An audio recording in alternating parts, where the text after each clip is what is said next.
Camila, sou cofundadora do PodTake, sou fundadora da Acesse-me e a gente está aqui para mais um episódio do PodTake. E nesse episódio nós vamos receber a Daniela Mata Machado, ela que é diretora e também vice-presidente da Casa de Maria. A Casa de Maria, ela tem o poder de acolher os raros e a gente vai falar muito disso aqui. Todas as sextas-feiras nós liberamos um episódio aqui no PodTake e é muito importante que você se inscreva, siga a gente nas redes sociais e esteja presente colhendo todas essas informações que a gente vem trazendo para vocês. Nós vamos começar agora com algumas perguntas, mas primeiro vou fazer minha audiodescrição. Eu sou uma mulher branca, estou com um blazer preto, um vestido preto e branco, tenho cabelos abaixo do ombro, dourados, e vou conversar com a Daniela Mata Machado, que vai se apresentar aqui agora para vocês também.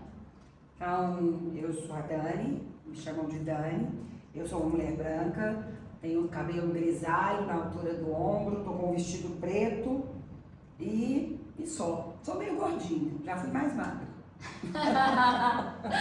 Dani, muito bem-vinda, obrigada. Camila, obrigada pelo convite. Nós que agradecemos, porque a gente sabe o desafio e todos os desafios que você tem diariamente, a agenda, e é muito bom. E a gente tem um tema, assim, eu acho que quando eu cheguei na Casa de Maria, a primeira vez, eu vi uma coisa que me deixou emocionada, você percebeu que depois eu chorei bastante dentro da sala com você, que é visibilidade, é vida.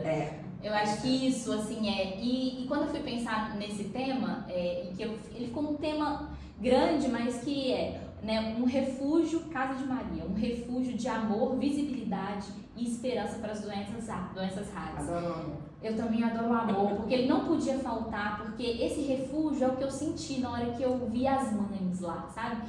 E eu lembrei muito porque,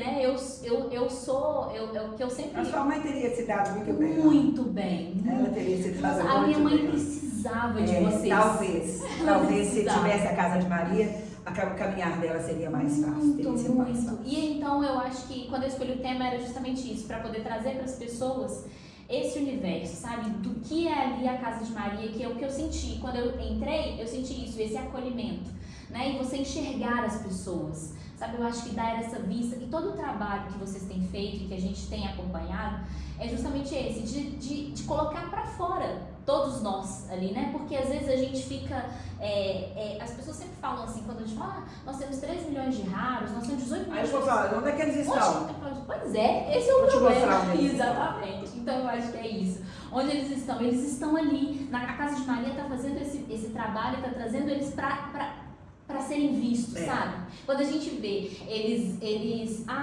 fiz uma campanha e eles estão no estádio, fiz uma campanha e eles estão... Isso é tão importante porque às vezes a gente fala assim, fulano talvez poderia colaborar com determinada causa, mas também é o nosso papel da causa fazer com que eles sejam vistos, que nós sejamos vistos. Sim. Então eu acho que isso é legal. Então, muito bem-vinda. O nosso bate-papo vai ser guiado por algumas perguntas só pra gente, porque o nosso assunto aqui é infinito, Se deixar, a gente fica a gente vai, e aí a gente vai trazer um pouquinho da história da Casa de Maria e também, obviamente, a sua entrega aí junto com eles, porque eu acho que sempre tem uma história, Eu sempre falo isso da série. Sim, sempre tem uma história por trás. E aí, a ideia é a gente começar justamente com essa primeira pergunta, Como nasceu a ideia da Casa de Maria e qual que é essa história? A história da Casa de Maria é uma história linda, porque primeiro que quando você fala assim, que aonde estão essas pessoas, elas estão fora do nosso cotidiano, da nossa bolha. E quando a bolha estoura, por qualquer que seja o motivo, quando a bolha estoura, que você toma consciência dessa realidade que você não sabe, você fica muito assustado, Em 2019, a Casa de Maria foi criada do encontro de duas famílias com filhos com doenças raras. O Marcelo e a Tininha, pais da Maria, que tem Cornélia Delante, e o William e a Marina, pais do Ian, que tem Ana.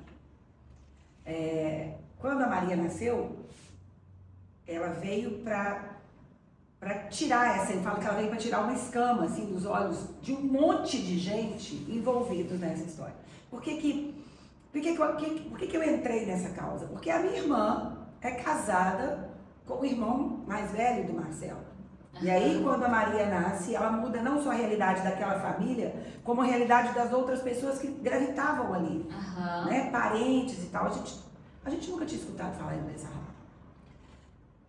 O Marcelo já era, na época, uma pessoa envolvida com política. O Marcelo ele era, na época, deputado federal. E o William precisava que o Ian tomasse o remédio da AME, que não tinha no SUS. Não era o que estava no SUS. Não existia. Na época custava muito, muito caro. Custa até hoje, mas não tinha essa disponibilização no SUS. Então, o William procurou o Marcelo. E aí eles entraram com uma ação para que o Ian conseguisse a medicação e conseguiram eliminar e não foi liberado, e o Marcelo bateu na porta do ministro da Saúde e falou, olha, libera ou eu vou fazer uma greve de fome. Teve até isso para que esse remédio saísse. Quando saiu, eles se uniram. O Marcelo e Tininha tinham vindo de Portugal e tinham visitado uma casa lá que foi referência durante muito tempo na área das doenças raras, que é a Casa dos Marcos. Chegou a receber visita do Papa, da Rainha Elizabeth, que tinha esse propósito de cuidado das pessoas com doenças raras. E eles falaram, a Tininha falou, Marcelo, a gente tem que levar isso para o Brasil. Isso tem que acontecer no Brasil. Quando eles se encontram com o William fala, eu tenho uma casa em Contagem. E aí nasce a Casa de Maria. Duas famílias de realidades diferentes. Sim. E que se encontram e falam, a gente precisa dar a todas as pessoas o que os nossos filhos estão recebendo. E aí começa a Casa de Maria. Lá em Contagem, em 2019. Fazendo um serviço de habilitação e reabilitação nas áreas que precisam de fono, físio, psicologia. Doença rara não tem cura. Não tem cura. Síndrome genética não tem cura. Mas tem formas de você fazer com que a doença dê uma qualidade de vida para as pessoas e para as famílias. Então começa esse processo. E qual que é o diferencial da Casa de Maria? Porque se você for em clínicas, em faculdades, você vai encontrar um atendimento gratuito, que é o que nós fazemos, de físio, de fono, você vai encontrar. É assim. Qual que é o diferencial da Casa de Maria? Lá você encontra a acolhida, o amor, o amparo. Quando a pessoa chega na Casa de Maria, a primeira coisa que ela escuta é, você não está mais sozinho. Porque não está mais sozinho. Porque as pessoas estão ali para se darem as mãos, sabe? Para caminhar juntas. Se você pensar, Camila, que doença rara é aquela que atinge 65 pessoas em cada 1000 pessoas. É um índice muito pequeno. Existem hoje entre 7 e 8 mil síndromes já identificadas. Aí, você pensa, são 130 milhões de ratos. Nossa, mas é muita gente. Divide aí esses 130 nessas 8 mil síndromes já classificadas e aquelas que ainda não têm classificação. Ou que foram subnotificadas. Ou que, como a maioria, ainda não tem nem diagnóstico. Né? Então essas pessoas chegam sem rumo. O que fazer? O que fazer? Como é que faz? E quando elas chegam lá na casa, qual que é esse processo, né? Porque eu pergunto muito justamente porque eu tive a sorte de, como a minha doença rara gera uma deficiência física. Então, logo no meu nascimento, o primeiro médico que me viu, ele já diagnosticou. Então, isso já é um privilégio. Sim, uma sorte. Uma sorte. Então, eu tive isso. Só que, ao mesmo tempo que eu tive isso, o prognóstico não foi aceito pela minha mãe. Minha mãe falou, não, esse prognóstico eu não aceito isso. E ela começou uma busca infinita, e a gente está falando há 36 anos, então sem zero recurso, né? A gente não tinha recurso financeiro e não tinha nenhuma tecnologia para poder ajudar. Graças a Deus não tinha Google. Não tinha Google, graças a Deus. Graças a Deus. Graças a Deus. E aí ela começou uma busca infinita. E essa busca foram mais de 20 médicos dizendo uma mesma coisa, até que ela chegou nesse 21º que falou, não, olha, vamos tentar uma outra coisa?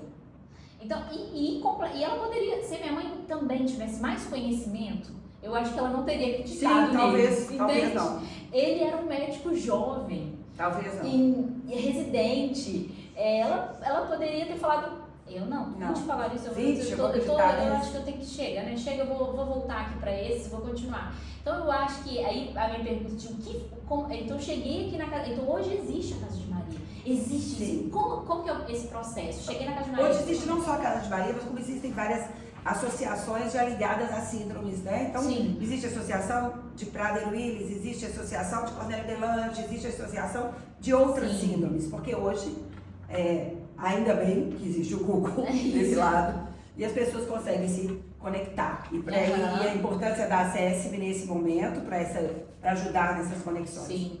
Mas as pessoas chegam na Casa de Maria, porque a gente não atende só, a gente atende síndrome de Cornélia de Lange, não, a gente atende síndromes raras.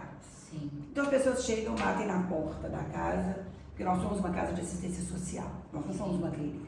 Sim. Nós somos uma casa de assistência social. Elas chegam por diversas formas, através das nossas redes sociais, através dos médicos que já têm atendimento, o pessoal do CGP, do João Paulo II, uhum, que é referência, e as famílias vão fazendo um boca a boca, vão, uhum, em outros locais que eles recebem atendimento e falam, você está sem recurso, vai lá na Casa de Maria, e é assim que as pessoas vão chegando. Então, ali é um momento de encontro mesmo, elas batem lá na nossa porta por N formas e começam num primeiro momento uma entrevista com a nossa assistente social. Uhum. Porque é através dessa primeira entrevista que a gente vai detectar as necessidades, né? Quais são as indicações médicas que elas têm, porque ainda que não tenha o diagnóstico fechado, sim, porque muitas não têm o diagnóstico fechado, e aí eu vou fazer um parênteses, porque não tem acesso a exame, porque não tem acesso a geneticista, porque nós temos menos de 300 geneticistas nesse país. Neste país, não é nesse estado, não. É neste país. Em Minas, acho que são 18. Acho que são, um número ridículo, eu não sei, não, mas é um número ridículo.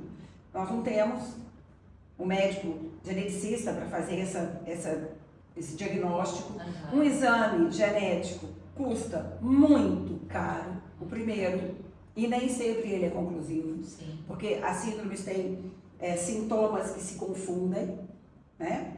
Então, quando a pessoa chega nesse momento, muitas vezes sem diagnóstico, mas ela já tem algumas orientações.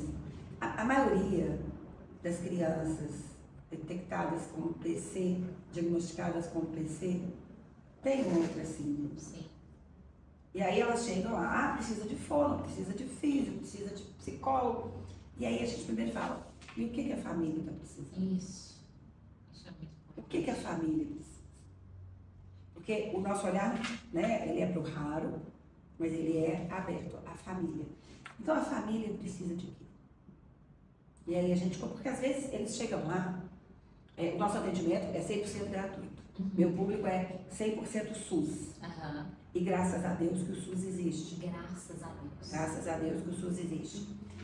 Mas é ruim. Graças a Deus que o SUS existe. Deus também.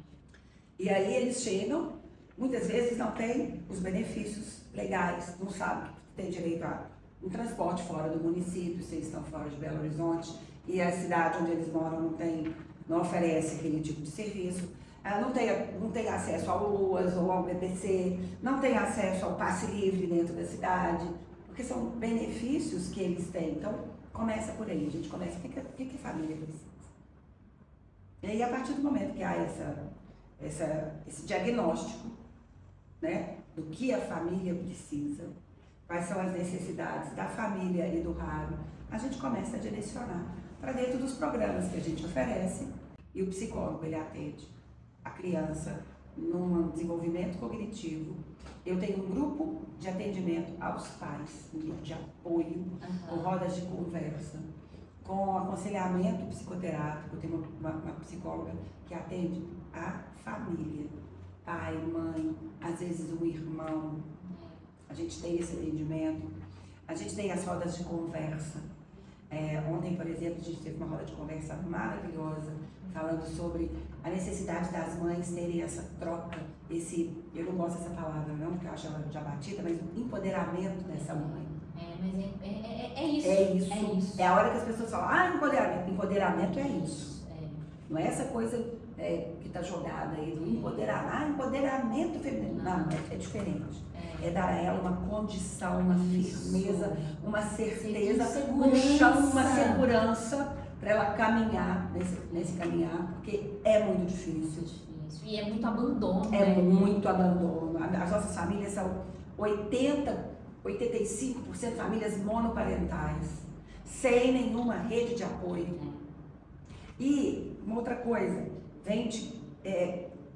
elas conseguem o BPC. O BPC hoje corresponde a um salário mínimo, sem 13º, e ele está vinculado à renda familiar ser inferior a 1/4 do salário mínimo per capita. Então, não é vinculado à incapacidade de produção de renda da pessoa que recebe. Não é. Então, a mãe que já cuida dessa criança, a mãe ou a avó ou a tia, ou o cuidador, tá? Que cuida dessa criança 24 horas, 7 dias por semana, não consegue arrumar um outro emprego, porque se arrumar outro emprego, ela corre o risco de perder o BPC. Sim. E ela vai arrumar emprego como? Quem vai olhar essa criança? Porque a criança, ela demanda, e a criança ou o adolescente, terapias ou do tempo e ela demanda, porque a maioria é não verbal, usa fraldas, muitos são traqueostomizados, muitos têm gastromizados. Então, quem vai olhar essa criança?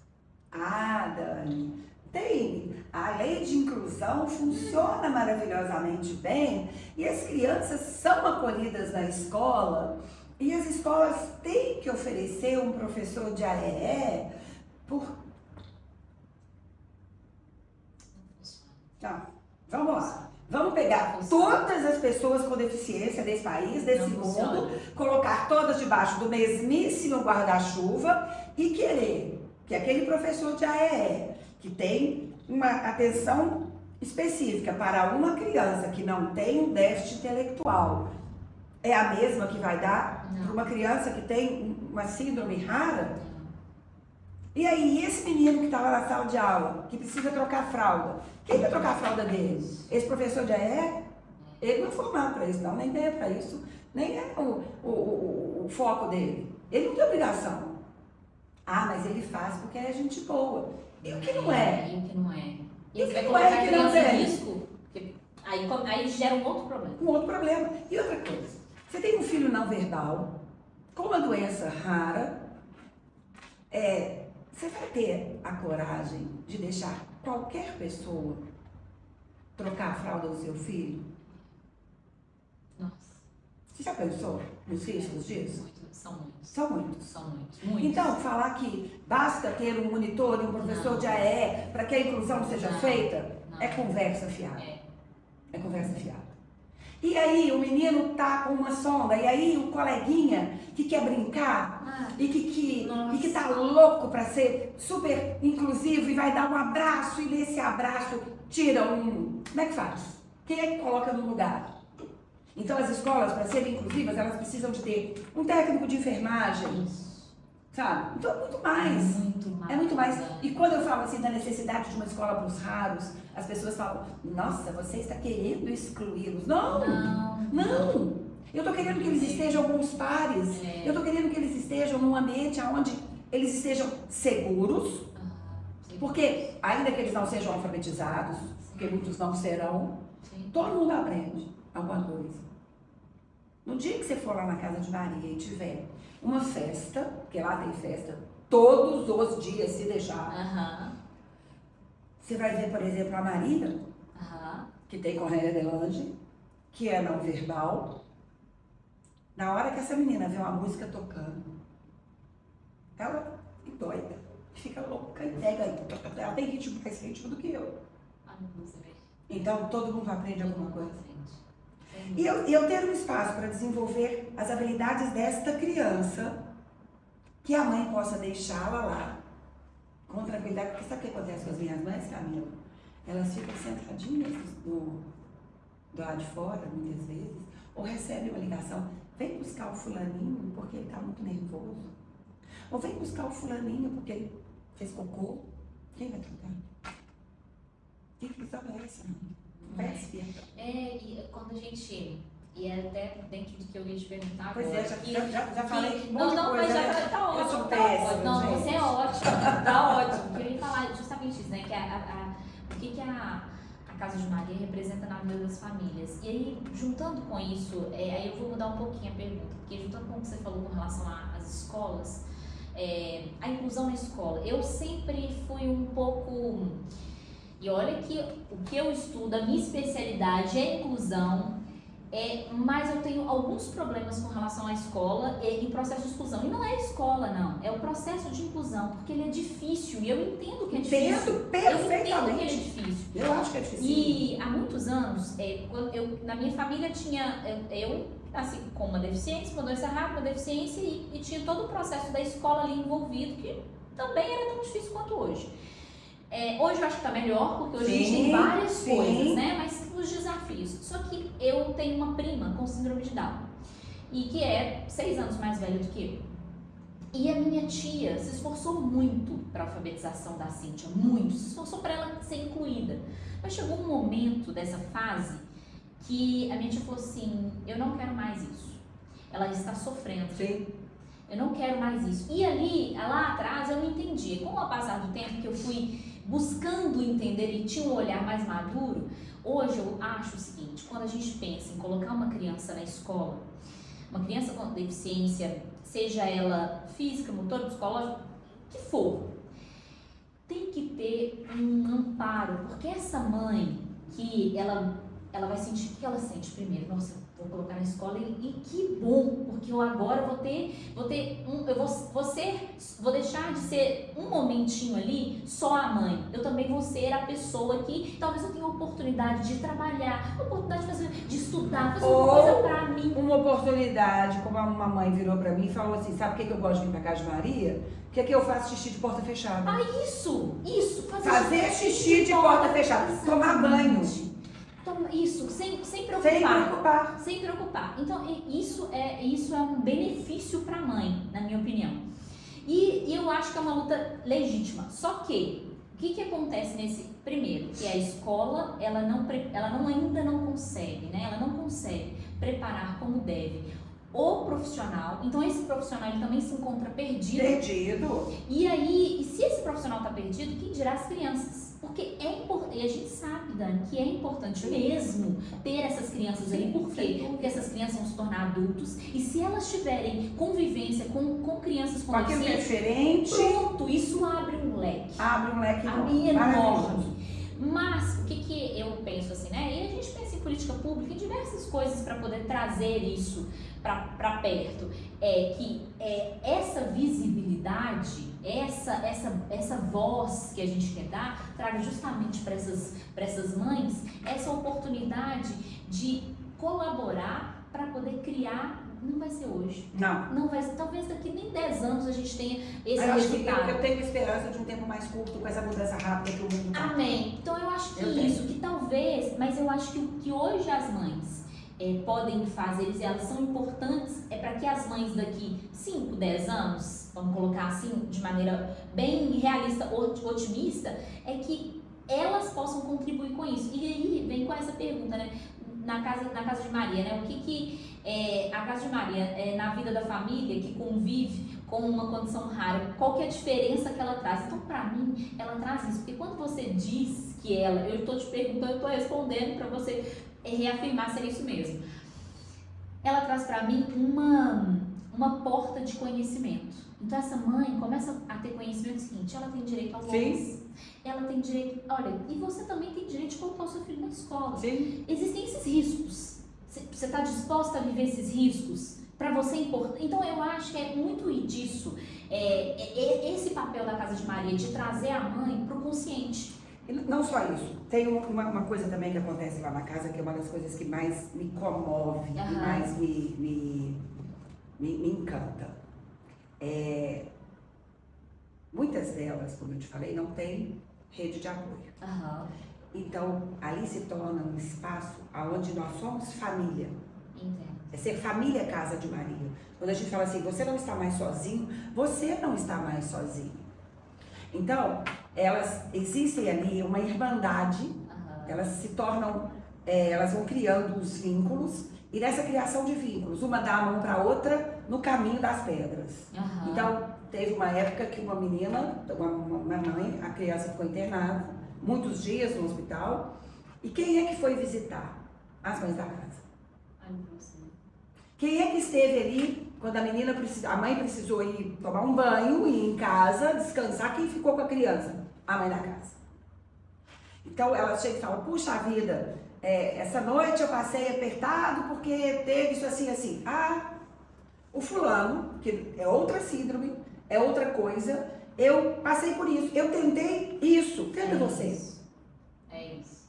Ah, e aí elas vão, um caminho de ajuda mútua, sabe? É um fortalecimento desses vínculos que umas têm com as outras, que muitas vezes não existem nas famílias de origem. E eu acho que é uma coisa que eu não sei, porque te ouvindo, eu lembro da minha mãe, né? Na minha época não existia, o ECA já existia, mas ele ainda não estava com essa ampla vigência. Então, eu ficava internada e a minha mãe não podia ficar comigo. Sim. E eram as mães dos bebês que viravam as tias. E era justamente isso daí, porque a minha mãe tinha que botar a confiança dela em quem? Pessoas que não eram da família. E eram essas pessoas que me acolhiam. Sim. E talvez hoje, naquela época não existia internet, então eu não sei quem eram elas. Mas talvez hoje, se eu lembrasse, se eu soubesse, eu deveria agradecer muito, porque eu ficava eu fui alfabetizada no Hospital da Baleia. Então, possivelmente essas mães, elas têm grande responsabilidade sobre nessa sua evolução. Exatamente. Sim. Então, eu acho que essa força e toda essa rede de apoio, e o que a gente traz com relação à ACESM é justamente isso, né? O que a gente pode fazer para isso ser através de um clique, né? Por que esse Google não pode ser bom? Porque o Google só traz tragédia. Porque você pega uma doença rara, coloca o nome dela ali, é uma você coisa desiste. Você desiste. Você fala assim, pronto, o que eu tô fazendo aqui?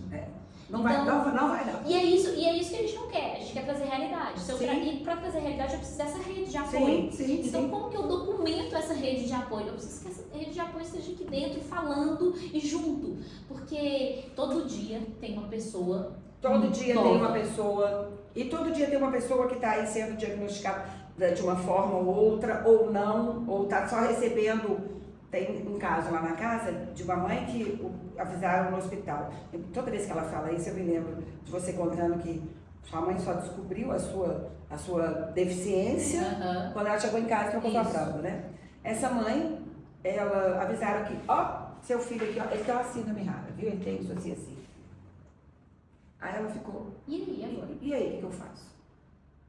E aí?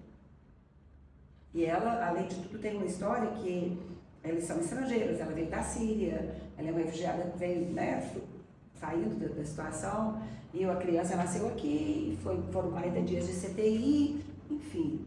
Ela ficou desorientada, falou, e agora? A assistente social do hospital, tinha sido assistente social na Casa de Maria, falou, vai lá. Tá vendo? E aí, na hora que ela chegou na casa, que as meninas, né, que estão lá, as profissionais da casa pegaram e falaram, ele tem Prader, né? Ela falou, ele tem Prader.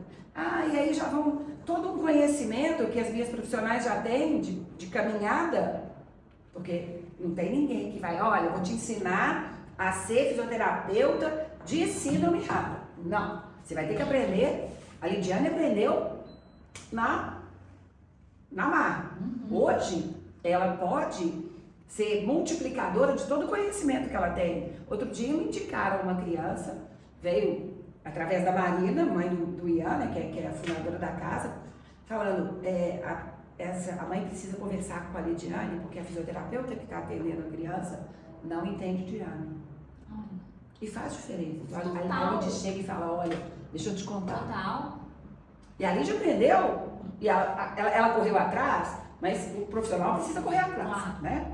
Na hora que ela chega, essa mãe chega na casa, com a criança nos braços, e os profissionais falam, ó, ele tem prada, ele me dá aqui e tal. E aí ela viu que ali... É o famoso quentinho no coração. Sabe? Esse é o quentinho no coração. Assim, olha, a gente não quer, eu sempre falo isso, que ninguém que vai, a diferença de todas as... os empoderamentos aí, né, famosos, então cada causa vai buscando o seu empoderamento e aí... E é válido, justo e só que tem uma diferença no nosso caso. Sim.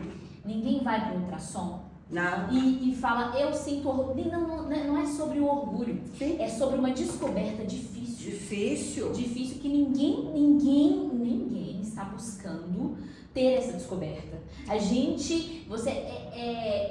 Você recebe essa descoberta, eu não sei se está correto, mas a ideia é, quando você tem essa notícia, você fala, o que eu faço agora? Sim. Porque eu não faço ideia, nem sabia que isso existia.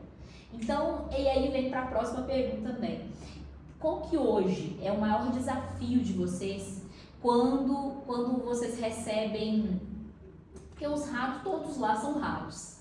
Mas sem dúvida tem casos que são mais desafiadores. Sim. E aí, qual que... Tem algum desafio maior que você consiga compartilhar com a gente? Você fala assim, Camila, esse é um desafio pra gente. Quando chega pra gente desse tipo, uma questão dessa magnitude, isso pra gente é um desafio. Qual deles? Nossa. São tantos, qual deles? Uma coisa só, antes de te responder, claro. Quando você fala assim, ninguém chega no ultrassom e fica feliz, ou... Isso. Eu sou mãe adotiva. Aham. Quando eu fui me habilitar no cadastro, na hora que você responde umas perguntas, eles te perguntam assim, você aceita, assim, igual te perguntam assim, você aceita um copo d'água? Eles perguntam assim, você aceita uma criança com deficiência ou doença não curável? Aí você fala, vai, não. Você quer? Vai, não. Você quer? Querer, ninguém quer. Ninguém quer. Você quer o Brad Pitt. Mas todo mundo tem consciência que isso ao longo da caminhada pode acontecer? Pois é. E aí você não tem. Porque na hora que você fala, o que você quer? Olha, você quer o quê? Você quer que seu filho seja o quê? Eu quero o Brad Pitt. Isso, é claro. Né? É claro, sem dúvida. E aí, quando sem hipocrisia, tá, Dani? Olha a hipocrisia enorme batendo aí. Aí na hora que você fala assim, bate aquela coisa, você para pra pensar, não, querer eu não quero. Mas e se vier? E se vier? É isso. Como é que é a sua reação? Então essa coisa do medo e do enfrentar o desconhecido é muito sério. Muito sério. É muito sério. O Marcelo, quando ele dá o depoimento dele sobre a fundação da Casa de Maria, ele conta que quando fizeram o diagnóstico, né, no ultrassom, viraram e falaram, sua filha é incompatível com a vida. Que difícil. E aí ele fala, e eu lutei, aí toda hora que ele fala isso, eu penso assim, você já imaginou a Tininha? Pois é. Até arrepio. Você já imaginou a Tininha? Pensar todos os dias?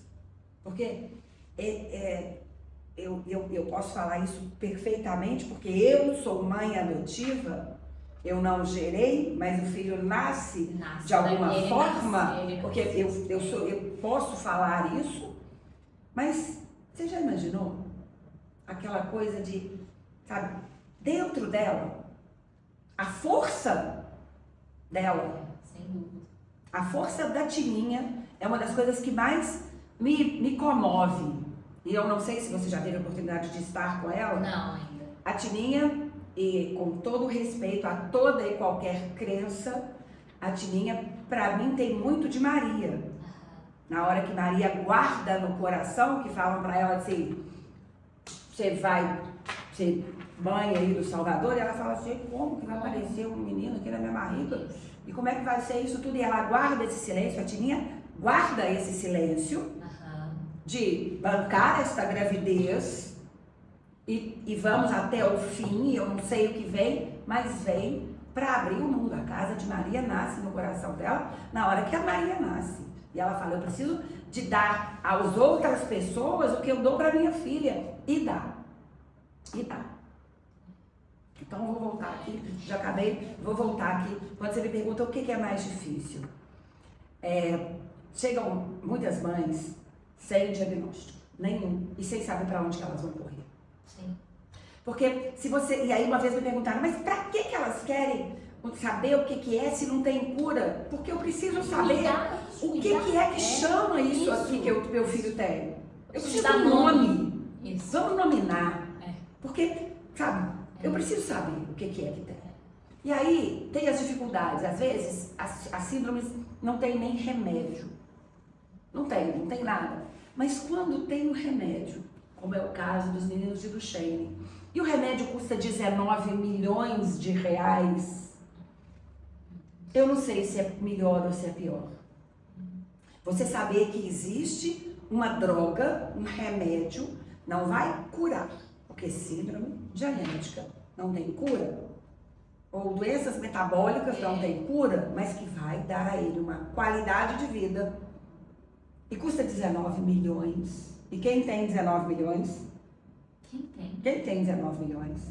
E aí, quando há algumas soluções, vem uma resolução do STF que na canetada fala, algumas não vão poder nem acionar a justiça, você não pode nem pedir juridicamente, porque a resolução 234 fez isso, impossibilita. Isso é ser incompatível com a vida. Isso. E aí as pessoas resolvem.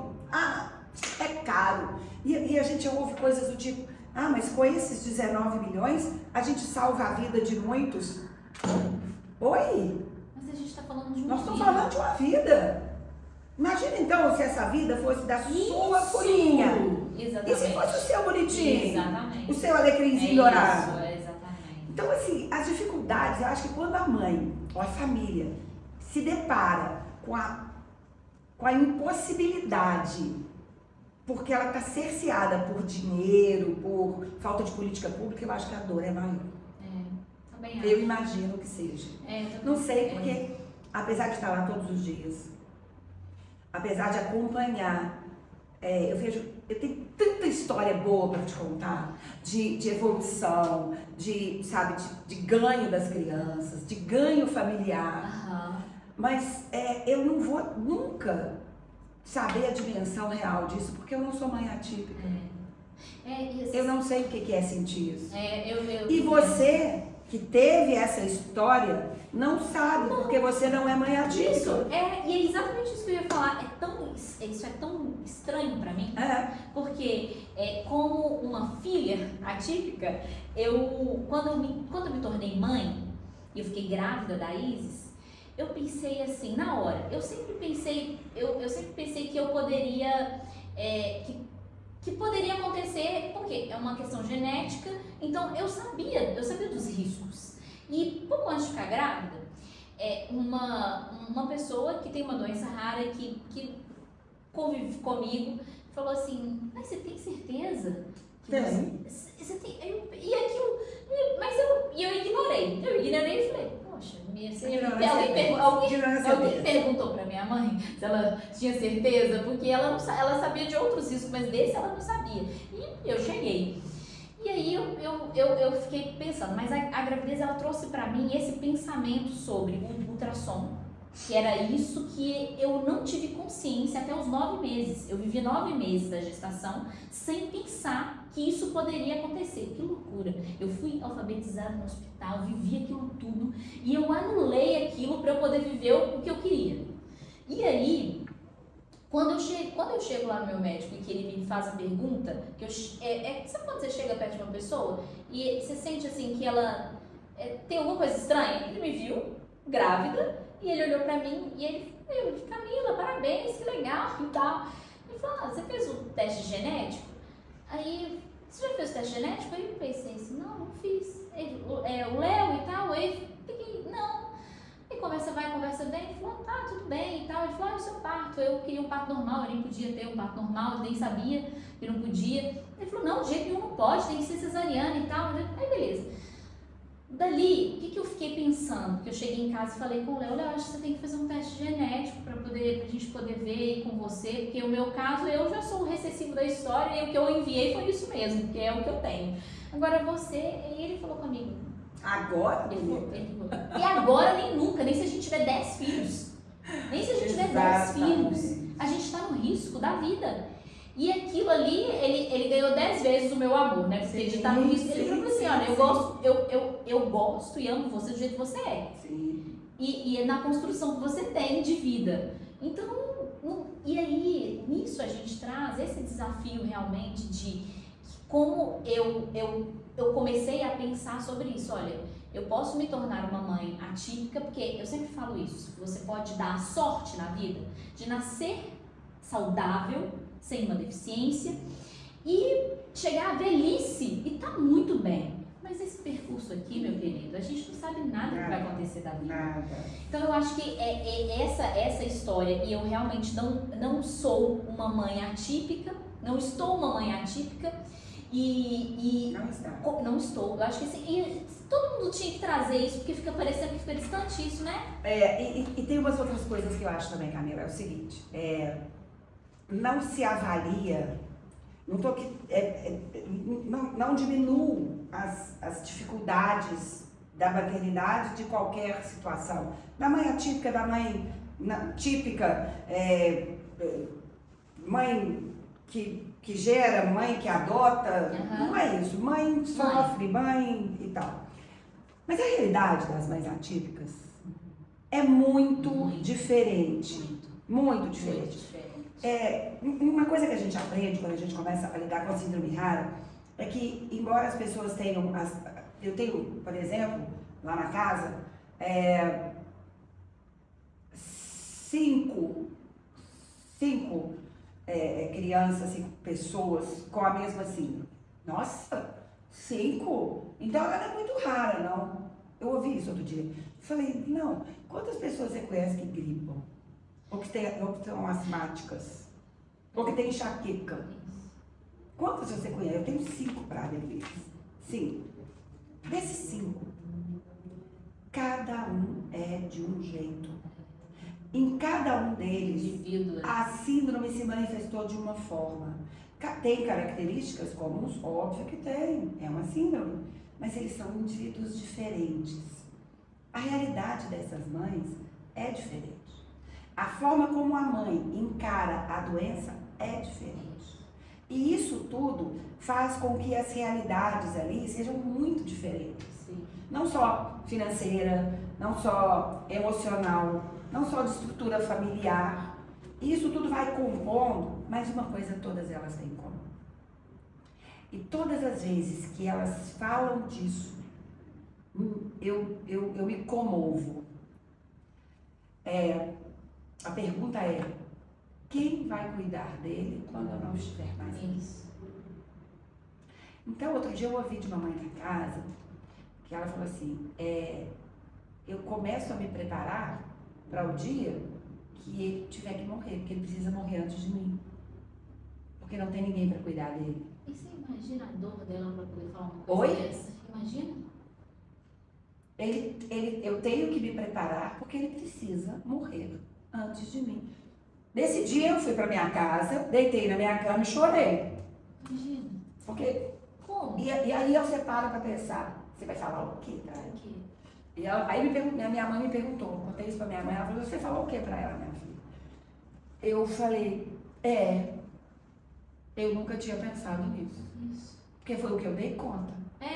Não, eu te entendo perfeito. Eu falei, olha, eu nunca tinha pensado nisso. E ficaram só as duas caladas, porque não tem. Então, as dificuldades, uma das dificuldades que a gente tem que lidar é nisso. É nessa ajuda dessa construção dessa mãe para esse momento. Essa mãe que ela sabe o quão é difícil viver sozinha nessa luta, e ela com uma condição de saúde para cuidar. E quando ela pensa nessa criança sem essa condição e sem ela, e para uma mãe conseguir concatenar isso, esse processo de falar isso, poxa, imagina, doído demais. E tem umas outras coisas, quando você fala assim, nessa condição de saúde. Sabe uma coisa que eu fico pensando, que eu também já ouvi da mamãe da casa, que eu saio dali todos os dias, eu aprendo uma coisa por dia naquele lugar, impressionante. Impressionante. E aí, uma delas virou para mim e falou assim, você já pensou? Porque elas vão também no plano, elas, do mesmo jeito que elas levam os meninos no posto de saúde, e a gente tem uma série de coisas que facilitam. Então tem o cordão dos autistas, o cordão de girassol, agora uma conquista, que foi o cordão raro, para identificar as doenças raras, porque tem muita gente que não apresenta. Sim, tem gente que apresenta, sim, que tem uma deficiência física, tem uns que não apresentam.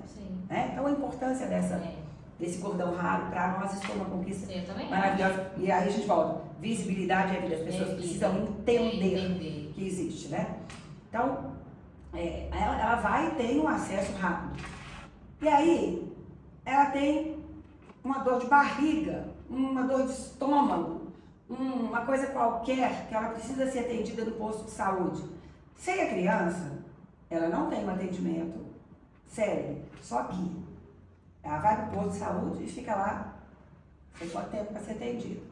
Nesse intervalo, o menino está em casa, ele precisa de ou receber a dieta, ou receber a medicação, ou trocar a fralda, ou fazer uma atividade fisioterápica qualquer que seja. Quem leva?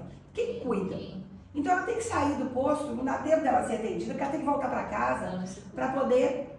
E aí ela perde a vaga. Então, sabe, a gente precisa de políticas públicas que protejam esse cuidador. Eu pedi, fizemos uma proposta, fizemos um pedido, e eu sei que está tramitando na Assembleia aqui, um pedido nós pedimos ao deputado Zé Guilherme, uma identificação para esse cuidador parental, que cuida não só dessa criança com doença rara, mas de um pai doente, de um idoso acamado, sabe? Essas pessoas precisam desse amparo. Então é uma outra coisa que eu vejo, uma dificuldade que elas têm de autocuidado, porque não tem tempo. Dani, minha mãe morreu com 50 anos. Pois é, eu tô com 55. Porque, e durante muitos anos, tem 15 anos que minha mãe faleceu, durante muitos anos eu me culpei da vida difícil que a minha mãe levou, porque com minha deficiência física, minha questão, minha visão cognitiva aqui, ela é clara sobre as coisas. Então, quando eu comecei a ver e entender, eu falei, gente, a minha mãe gastou tanto, ela suou tanto, e agora, sendo mãe, eu sempre olho e penso assim, ontem mesmo, eu tava com a Isis, levando ela para uma radiografia, e eu pensei assim, gente, como que a minha mãe sofreu? Porque a Isis com 9 anos, a minha mãe era do meu tamanho. A Isis com 9 anos eu não dou conta de carregar ela.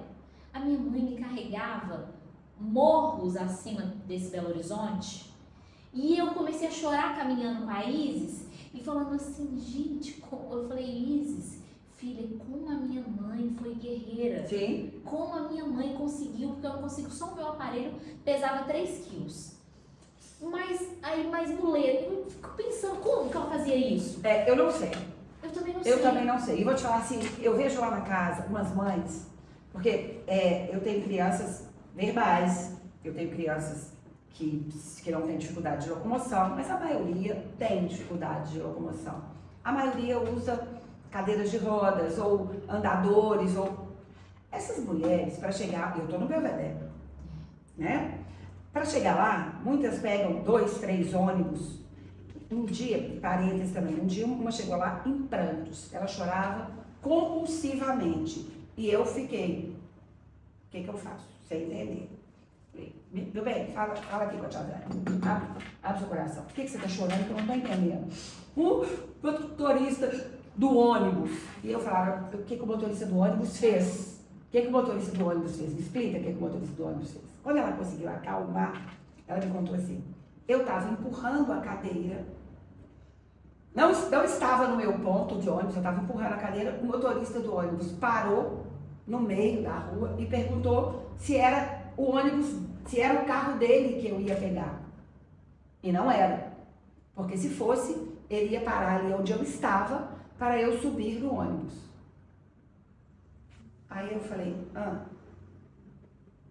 porque Você entendeu? Entendi. Eu não. Eu entendi que ela ficou surpresa. É. Aí eu falei, mas e aí? Por que você tá Surpresa chorando? com a gentileza? Ela falou, sabe por quê? Porque a maioria das vezes eu tenho que esconder a cadeira, porque senão o ônibus não para.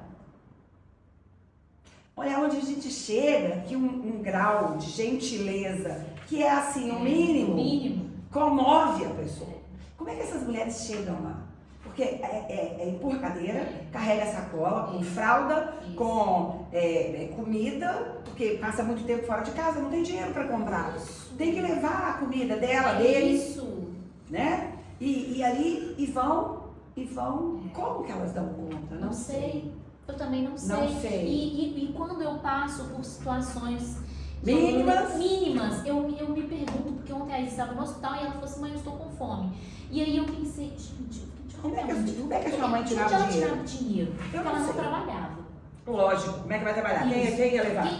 E aí você pensa, gente, eu não sei, eu literalmente, outra coisa, que eu chorei na frente da Isis, eu nunca, Dani, vi a minha mãe chorando comigo. Eu criança, eu não lembro, eu não tenho essa memória. Muito pelo contrário, eu vi ela feliz o tempo todo. E você é filha única? Filha única, Pois né? é. Olha só, eu tenho lá na casa várias mães que têm outros filhos, né? Tem aí histórias de outros filhos. Eu já ouvi de uma criança, eu também quero ter doença rara. Primeiro que a Casa de Bahia é muito legal. Muito legal. Né? Lá, de fato é. Segundo, que aquela criança que tem a doença rara, ela tenha atenção toda. Então, o menino fica sem atenção. E aí, ele ainda tem que ajuda seu irmãozinho. Isso. Olha o peso. Olha o peso. Então, uma das coisas que a gente faz na casa é esse acolhimento aos irmãos. Os irmãos raros são bem-vindos na Casa de Maria o tempo inteiro. Na hora que a mãe vai, ela pode levar o irmão, porque lá ele vai ser acolhido de alguma forma. Nós vamos acolher. A gente faz um dia do irmão raro. Ai, que ótimo. Esse dia só vai o irmão. Ai, que o raro não vai. Não é o dia do raro na casa, é o dia do irmão raro. E aí a gente faz uma brincadeira, a gente faz um lanche. O dia deles, a casa é deles. Legal. E eles vão lá para ser acolhidos. Porque além de tudo, centro, né? Você vira o centro. Muda o olhar. Então essa mãe, além de tudo, ela ainda... Porque mãe e culpa são sinônimos, né? São. O tempo todo a gente ainda sente. que a gente saiba assim, eu tenho certeza que uma das primeiras coisas que essas mães passam na hora do diagnóstico é: veio de mim? Isso. Aqui, não veio. Não veio. A maioria das doenças genéticas é loteria. É loteria. É loteria total. Tem gente que é Brad Pitt. Isso. Tem gente que tem doença rara. Os genes ali, ó. E é isso, Dani, minha mãe. É uma loteria. Nem todo mundo é ouro. Lindo, maravilhoso, fortão, joga bola, ganha medalha de ouro. E é muito isso. A minha mãe, pouco antes dela falecer, ela falou comigo uma coisa muito interessante, mas pesada, assim. Pouco antes mesmo, assim, um dia antes. E a gente conversando, ela já estava bem doente. E aí ela falou assim, como que a vida é, né, Camila? Eu falei, mãe, olha pra você ver. Minha mãe era uma mulher negra. E aí ela falou assim, olha, meu sonho, meu pai, um homem branco, louro, do olho claro, versão Brad Pitt, entendeu? E aí, muito bonito mesmo. E aí, no padrão, muito bonito dentro desse padrão Brad Pitt. Aí ela falou assim, como é engraçado, quando eu fiquei grávida de você, que a minha mãe me planejou, só ela me planejou. E quando ela falou, eu fiquei grávida, ela já estava com 28 anos, então não foi nada, foi tudo planejado por ela. E o meu pai já tinha 3 filhos do primeiro casamento dele.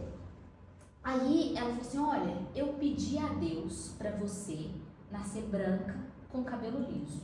Era só isso que eu queria. E olha, Camila, que interessante. Você veio do jeito que eu pedi, mas Deus te deu um desafio tão grande, minha filha, tão grande, que quando eu olhava para você, eu pensava, oh Deus, eu pedi isso, mas e olha para você ver tudo que ela está sofrendo, porque eu não queria que você sofresse nenhum preconceito do que eu conheci sabia. E você conheceu e me fez conhecer um preconceito que eu não imaginava que existia. Então, assim, olha a culpa. Ó, mãe me culpa. Ela pediu uma coisa que, assim, dentro do mundo dela, de tudo que ela já deve ter sofrido, ela falou assim, eu só não quero que minha filha sofra a mesma coisa que eu. Só que aí, a minha filha pegou e recebeu um outro desafio que eu desconhecia que existia preconceito nisso, existia dificuldade nisso. Então, é um preconceito tão absurdo, é um preconceito tão absurdo. Eu falo assim, as pessoas chegam na casa lá, falam assim, primeiro que vem aquela história. Ai, eu quero ser voluntário. Ai, que lindo o seu trabalho. Eu quero ser voluntário na Casa de Maria. Que é mesmo. Aí chega lá, porque os meus meninos não são lindos. Isso. Eu tenho lindos. Eles são, pra mim, são todos lindos. Mas todos. no padrão Mas no padrão sociedade, eles não são, não. No padrão sociedade. Ah, eles gritam, eles babam, eles fazem xixi na calça, né? As cadeiras de roda são, às vezes, não é aquela cadeira de roda estilosa, não, a cadeira precisa ser toda modificada para aguentar as deformidades do corpo. Aí a pessoa chega lá e cruza o braço. Na hora que cruza o braço, eu falo, cruza os braços aí, bonita. Sabe por quê? Doença genética não pega. Isso. Chatice pega, burrice pega. Entendeu? Preconceito pega. Doença genética não pega. Não pega. Descruza os braços. Isso. Começa por aí. Perfeito. Ai, coitadinho. Não, aqui não tem nenhum coitadinho, não. Aqui não tem nenhum coitadinho. Vai lá pra você ver a capacidade dos meus meninos. Eles são maravilhosos. E cada criança ali quer uma coisa que você não acredita. Você não acredita. Eu tenho um menino, o Gustavo, o Gu não fala. Não fala. A gente chega e fala, ei, Gu, ele dá uma gargalhada do fundo da alma. É tão bom, né? Então você fala, meu Deus. E assim, é uma entrega de amor. Sim. É uma entrega de amor que não existe em lugar nenhum. E eu posso falar que eu sou a rainha de comprar criança. Eu sou a rainha de comprar criança. Eu compro menino mesmo. Eu quero que eles gostem de mim, tal. Então eu compro os meninos mesmo. Meu sobrinho eu compro mesmo. Na minha casa ganha bala, na minha casa pode. Viva Tia Dani. Viva Tia Dani. É super legal. Porque meu filho não escuta, porque ele fala que eu sou a pior mãe. Outro dia eu fui eleita a pior mãe do universo. Ai, direto. Isso já passei assim. De todos, desse planeta, eu já tô. Assim. Se a gente estiver fazendo um bom trabalho, a gente é a pior mãe pra eles. Eu acho que é isso. Você é a pior da galáxia. Isso. Putz, grilo, olha não só. Não deixou ir na festinha ali, não, mas é isso. Eu sou a pior da galáxia. Mas os meus sobrinhos me adoram. Na Casa de Maria não tem como comprar os meninos, não. O amor. Então, na hora que eu chego e que eles vêm sem falar e vêm e me abraçam, eu sei que aquele amor ali é gratuito. De verdade. É de verdade. É uma coisa que não tem preço. Não tem preço. Não tem preço. Não tem, é verdade. E aí elas chegam e cruzam e falam, não precisa ser voluntário aqui não. Porque o ser voluntário, porque aí a gente volta àquela coisa que eu já te falei, não existe cultura de voluntariado no Brasil. O brasileiro acha que ser voluntário é ser caridoso. Vai, vou fazer caridade. Não, caridade é uma coisa, voluntariado é outra. Porque voluntariado é compromisso, né? Compromisso. E além de tudo, ser voluntário, porque você pode ser voluntário naquilo que é a sua expertise. Sim. Você não precisa, mas eu não sei fazer nada. Nada? Você não está fazendo sabe, nada na sua vida? Sim, sabe sim. Você sabe. Vai ser voluntário naquilo que você sabe. E aí vai ter que ser compromissado. Eu acho que eu tenho uma esperança de que isso vai mudar em pouco tempo. Não, isso você sabe por quê? Porque com o Google, olha a parte do Google, a globalização e essa coisa da facilidade de estudar fora e fora do Brasil, existe uma cultura de voluntariado e que é exigido nas faculdades, nas universidades. Isso está vindo para cá. Existe a Turma do Giló. Você conhece a Turma do Giló, da Carol Videira? Procurem saber, a Turma do Giló faz um trabalho eles falam em inclusão 360 graus. A Carol teve um filho com uma síndrome rara. A síndrome do João, eu não sei nem falar o nome, porque tem isso também. Tem, os nomes. Os nomes são difíceis. E por que os nomes são difíceis? Porque normalmente eles levam o nome de quem descobriu. De quem descobriu. Você já viu alguma síndrome Zé da Silva? Não tem da Não Silva. tem. Por que não tem? Porque a gente não investe. Porque a gente não investe nisso. Porque a gente tem muita capacidade. Ah, e aí eu vou... Termina aí que eu vou aproveitar o gancho disso, desse investimento. A gente tem muita capacidade. Muita. Muito. Porque o mineiro mais bobo sabe voar. Exatamente. O mineiro mais bobo sabe voar. Existe no início do final do século passado, antes da Primeira Guerra Mundial, antes da invenção da penicilina, 2 mineiros inventaram um remédio que curava a sífilis. Foi patenteado no mundo inteiro. Quando que Carlos Chagas descobriu a doença? Doença de Chagas. Então o brasileiro tem muita capacidade. Muita capacidade. O que nos falta é investimento. Nos falta investimento em pesquisa. Para que tenha um dia a síndrome da Silva, ou de Jesus, isso. ou Nossa, Souza. né? Porque foi descoberto nós temos um dos maiores geneticistas do mundo, que é o Sérgio Danilo Pena. Sim. Mineiro. Então, falta no Brasil investimento em pesquisa. Para que as nossas pessoas, as pessoas com doenças raras, e a gente fala sempre nas crianças com doenças raras, Dani, por que você não tem adultos lá? Vamos na lata? Na lata. Porque muitas vezes não chegam. Porque eles são invisíveis, porque não temos políticas públicas, porque os nossos prazos, as janelas de medicação às vezes são muito curtas e o diagnóstico não chega. Um doente raro para chegar no diagnóstico, ele passa, assim, na média, fácil, por 6, 7 médicos. Sem dúvida. E isso são anos, né? Os estudos dizem que entre 5 a 7 anos. 7 anos. A média que a gente tem lá são 5 anos, 4,8 anos para diagnóstico. Que existe de investimento. E esse investimento do SUS nisso. Sim. E por que não investir em pesquisa? Que aí vem nesse gancho aí, que é, primeiro, política pública, que é uma coisa que a gente tem que trabalhar assim. E se a gente tem esse trabalho em pesquisa, esse investimento em pesquisa, o quanto que a gente ia minimizar esses 7, 5, então, 2 anos? Vamos lá, eu acho que nesse ponto, Minas Gerais, a gente está caminhando bem. Porque todas as vezes que a gente tem uma pessoa que está dentro daquela realidade... Isso, é importantíssimo. É importantíssimo. Tem representatividade. Graças a Deus, Minas Gerais hoje tem essa representatividade. Né? Porque a gente tem, assim, numa instância, pessoas que têm a vivência. Marcelo Aro, o Zé Guilherme, a Marli, a Nelly em Brasília. Nós temos gente da política com esta vivência. Viver a realidade é diferente. Então, nós temos aí a ampliação do teste do pezinho, que fez com que muitas crianças que estão sendo diagnosticadas com AME, com SCID, com outras doenças, estão recebendo a medicação. Isso barateia super o SUS, fica mais barato. Nós fizemos um pedido agora. Reversa, sim, nós fizemos um pedido agora que a dieta cetogênica já está comprovada, que a dieta cetogênica desinflama o cérebro, e aí é uma coisa que eu não entendo, porque foge da minha área, eu sou advogada, sou psicóloga, foge da minha área, mas ela tem uma dieta que corta alguns alimentos e tal, que não inflama muito o cérebro. Então, para epilepsias não diagnosticadas ou resistentes a remédios e tal, acontece uma redução drástica no quadro das epilepsias, no quadro das crises convulsivas, e entre outros, não só para pessoas com doenças raras, mas para idosos acamados, por uma série de coisas. Essa dieta cetogênica, ela é maravilhosa. Já tem aí, os nutricionistas já estão fazendo e tal. Existe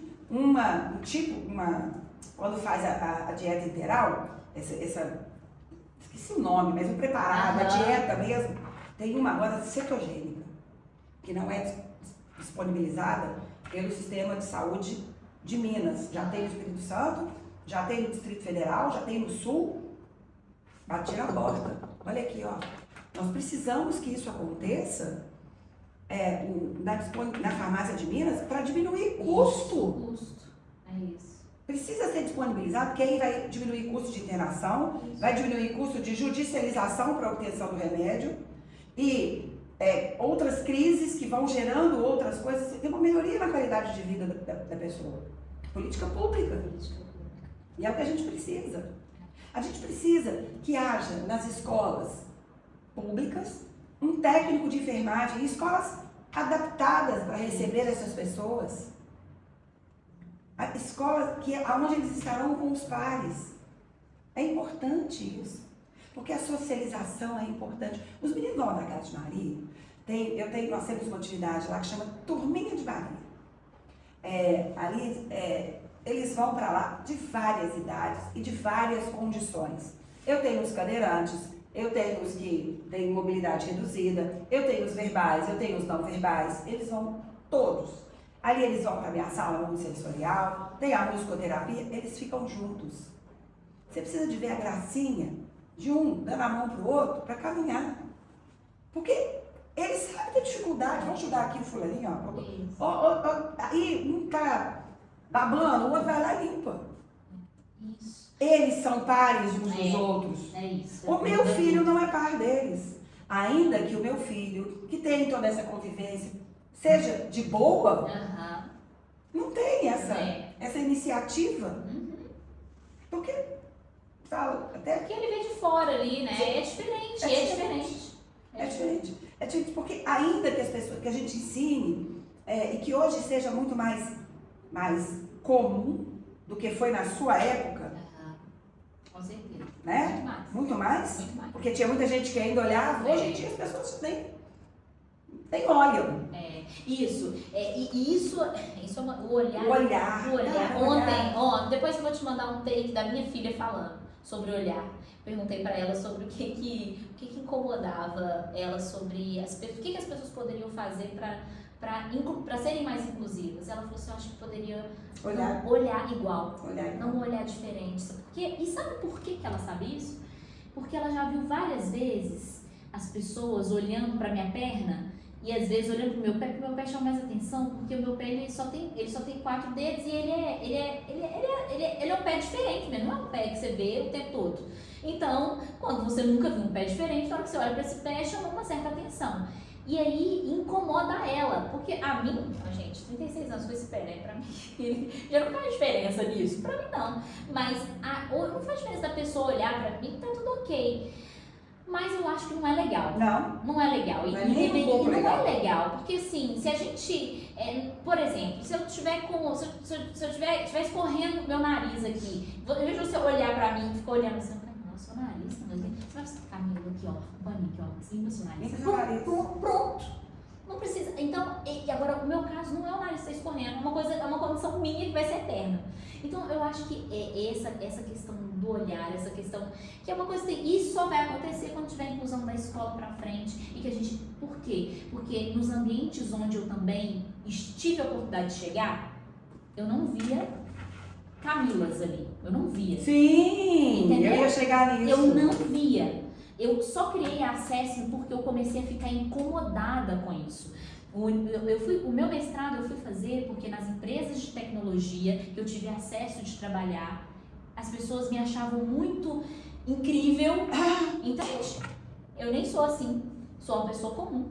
E aí as pessoas achavam muito incrível. Nossa, uma história. Eu até agradeço, eu acho legal. Mas só que começou no por que só eu cheguei aqui? Sim. O que aconteceu comigo que eu cheguei aqui? Porque eu quero ver mais gente igual a mim aqui. O que acontece? Tem cota e todo mundo fala que as pessoas com deficiência não existem. Ué, eu não tô aqui. Então, isso daí é uma coisa que... E aí eu também vejo isso que vem da escola. Se eu tenho política pública de inclusão aqui, se eu consigo incluir, porque a minha mãe lutou muito para eu poder estudar. Muito, porque não foi fácil. Até os 15 anos que eu conseguisse estudar. Depois foi super tranquilo, porque ela trabalhou nesse processo todo para que eu conseguisse. Mas imagina se eu não tivesse sido alfabetizada no hospital, porque não tinha política pública para isso. Então, se eu não tivesse sido alfabetizada, qual que é o delay? Olha aqui, a gente foi conversar uma vez, vamos pensar aqui, aonde eu vou colocar uma criança que tem essas limitações, que tem, porque as escolas particulares não aceitam. É muito difícil na escola particular aceitar. Sabe por quê? A escola particular está preocupada com o número de alunos que serão aprovados no Enem. Isso. Então, tá? Mas tem escolas maravilhosas. Meu Tem. filho estudou numa escola maravilhosa. Fofa. Eu também tive essa sorte. Eu fui bolsista numa escola que, então quer dizer, ela escolheu me aceitar lá. Sim. Mas isso é raro. É raro, É raro. tá? Aí hoje, meu filho estudou numa escola sensacional, que tinha um parque e tal. Ela não tem nem como, ela não era uma escola inclusiva. Começar pelo espaço físico, né? E por uma série de outras limitações. Uma escola maravilhosa, das melhores que eu conheço. Tá, vamos pensar aqui. A escola pública tem as faixas lá etárias. Eu não posso, por exemplo, aí tem uma criança rara que ficou 5 anos sem diagnóstico, indo para médico, hospital, eu tô pegando assim, uma pessoa com uma condição financeira. Porque a doença rara não atinge só pobre, não. Não. É rico também. Também. Né? Não tem escolha. Não tem escolha, não. A loteria genética vai para qualquer um. Então, vamos pegar a Maria. A Maria. Durante muito tempo, médico, internações, cirurgia, e e o tempo vai passando. Ela não andava. E aí, quando ela assume uma autonomiazinha, ela já anda, para onde que ela vai? Ela já está com 9 anos. Com 9 anos de idade, as crianças estão matriculadas em que série? 4 anos. Só que ela nunca foi para a escola na vida dela. E o cognitivo dela é de uma criança de 2. Então, ou ela vai para uma escola particular, especializada, porque aonde que a escola pública vai acolher essa menina, essa criança? Então vamos colocar no UMEI, as UMEIs são lindas. Não pode. O UMEI só até 6. E aí? E aí eu tenho o Joca, lá na Casa de Maria, que tem 9 anos, que tem uma síndrome que tem 380 pessoas com a síndrome no mundo. O irmão mais velho, que tem a mesma síndrome, é das pessoas identificadas, o mais velho com a síndrome no mundo. E aí, como é que ele vai para a escola? Ele vai para qual série? Ele nunca foi para a escola antes. Vai para onde? Qual série que ele será matriculado? Pela lei, ele tem que ir para o 1º ano. E aí? E aí? E aí? Que inclusão é essa? E como que...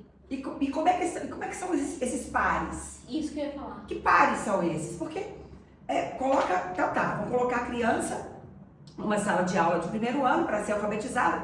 A professora tendo que alfabetizar 25 meninos.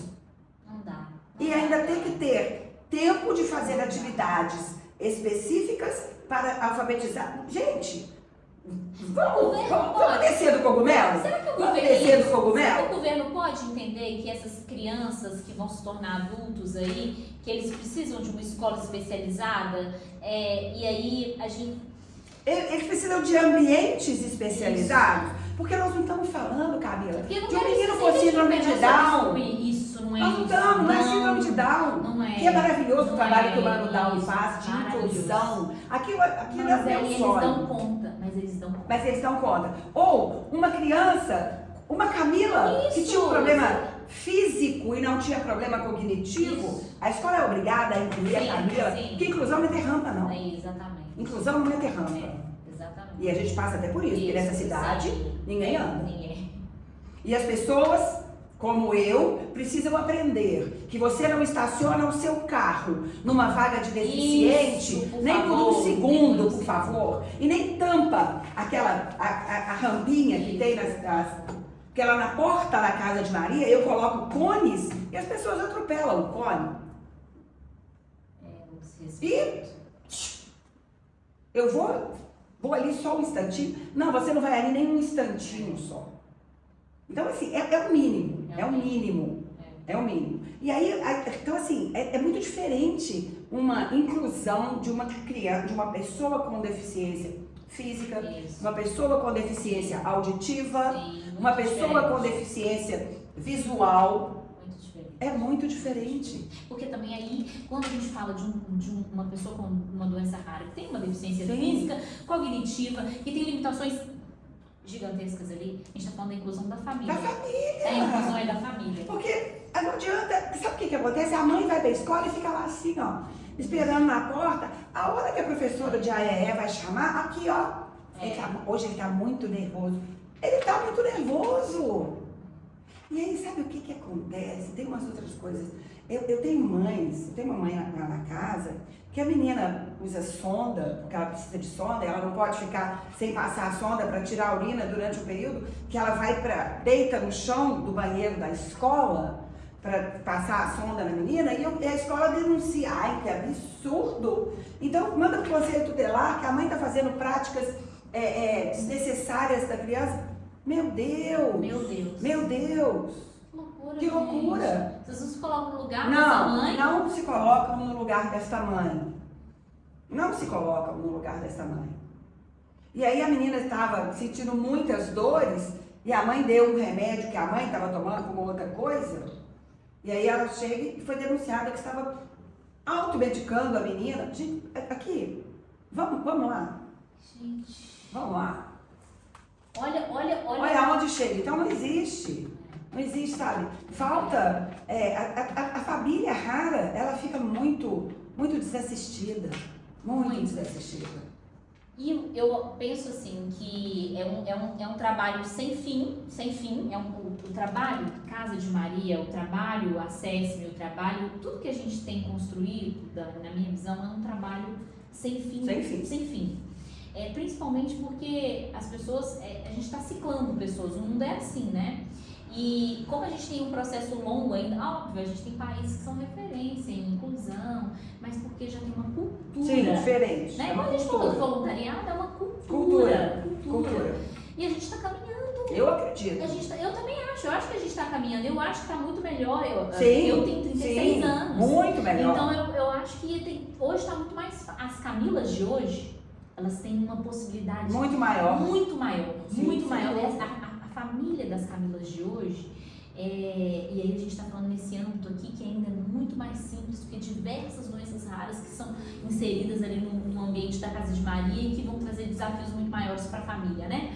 Mas essas Camilas de hoje, essas famílias, elas têm poder, as mães podem trabalhar com mais tranquilidade, sabe? Eu acho que muito mais fácil do que foi no caso. Acho que a minha mãe, se estivesse viva hoje, estaria muito feliz em ver quanto caminhou, entende? Quanto que já caminhou. E eu sempre falo que a minha mãe foi embora na hora de colher os frutos, né? Porque quando ela me deixou pronta, ela foi embora.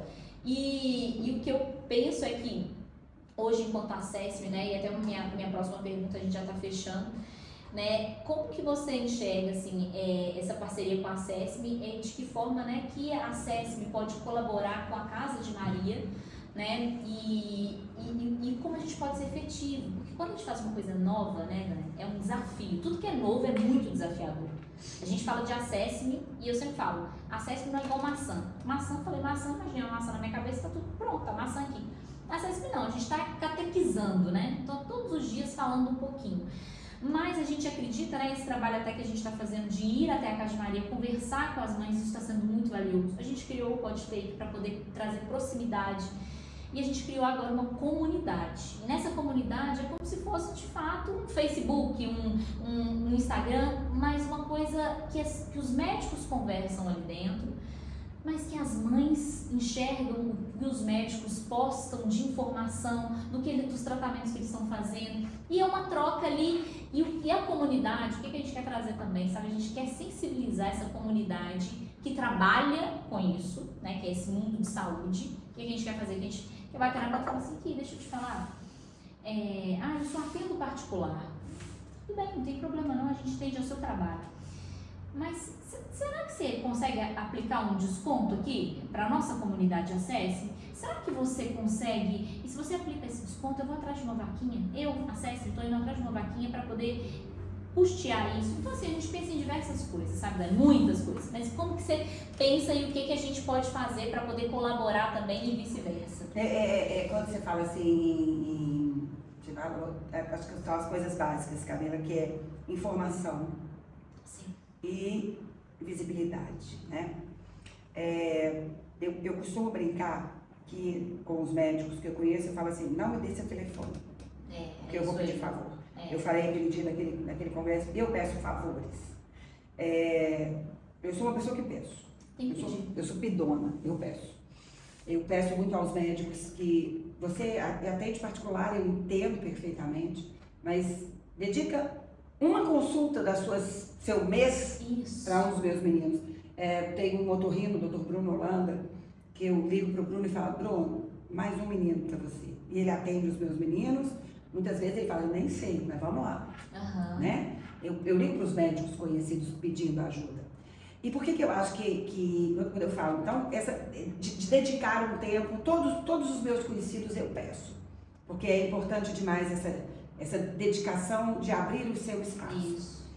E aí vem a importância da SESM, eu acho que a troca de informações, ela é fundamental para quem está caminhando, tateando no desconhecido. E as famílias raras tateiam no desconhecido o tempo inteiro.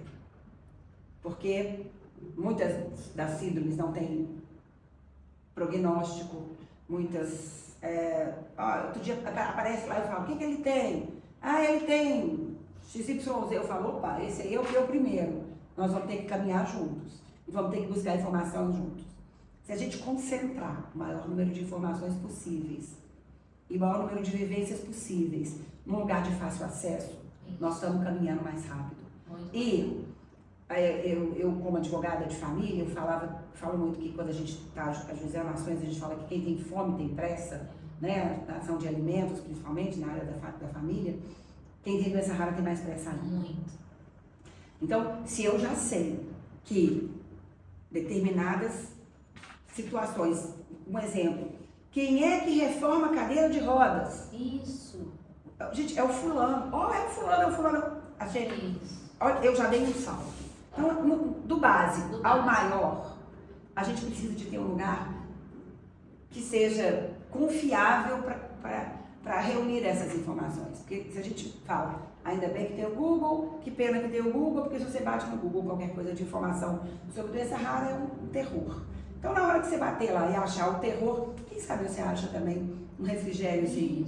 E eu acho que isso é fundamental. No que diz respeito a essa rede de apoio mútuo, se a gente conseguir, eu costumo brincar com os médicos assim, se você souber o que eu tenho para oferecer, que você não vai achar em lugar nenhum, você vai pedir pelo amor de Deus, deixa eu ir para lá.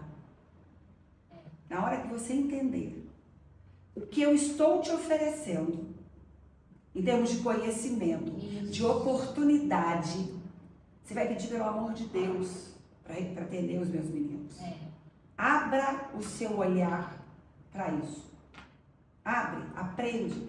E não é só médico, é fisioterapeuta, é fonoaudiólogo, é TO, é psicólogo, é assistente social, é artesão, é jardineiro, é administrador de empresa. Vai lá para ver as oportunidades que eu tenho.